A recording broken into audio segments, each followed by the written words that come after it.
Naaresto na po ng mga pulis ang lider at miyembro ng kilabot na Ozamis Robbery Hold-Up Group sa Dasmariñas, Cavite. Sila po ang nasa likod ng serye ng pang-hold-up sa Metro Manila at sa mga kalapit probinsya. Narito ang unang ronda exclusive ni John Consulta.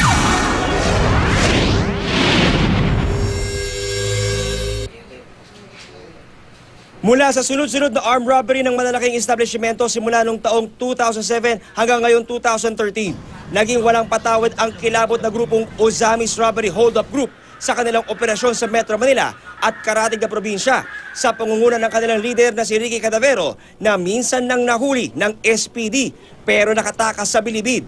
Matapos ang maraming buwan ng operasyon nitong weekend, nalambat ng Calabarzon PNP sa ilalim ni Chief Superintendent Benito Estipona at ng PRO-4A Arsog sa pangunguna ni na Superintendent Danny Mendoza.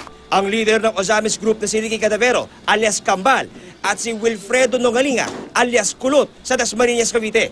Si Kulot daw ang nakapatay sa Amerikanong si Robert Edward Armstrong sa isang convenience store sa Manila noong September 2012. Bumaril at nakapatay din ng ilang gwardya at madalas na nakikita sa mga CCTV footage sa panloloob sa mga LBC at Western Union Remittance Centers sa Cavite, Batangas, Laguna at Metro Manila. Nakumpiska sa kanila ang isang kalibre 45 baril, 9mm, Smith & Wesson revolver at ilang granada. Ang isang granada, inihagis daw ng mga patakas sa suspect sa mga umahabol na pulis pero nagmintis.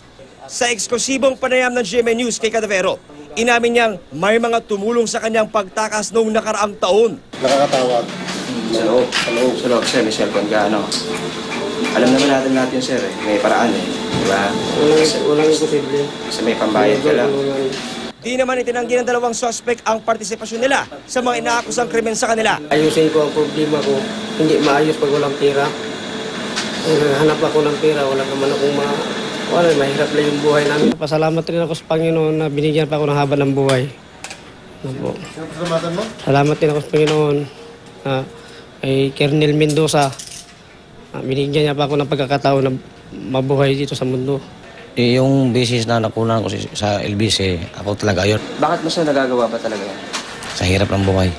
Isa sa mga nabawi mula kay Cadavero alias Kambal ng mahuli ng Arsog ay itong kanyang dalang anting-anting. Ito'y pangontra daw sa tama ng bala at para daw siya makaiwas sa huli. Pero tila hindi ito tumalab matapos mahulog siya sa kamay ng mga otoridad.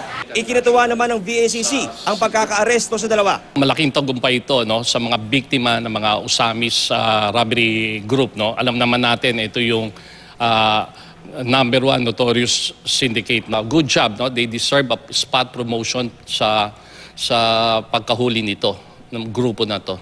Para sa unang balita, John Consulta reporting.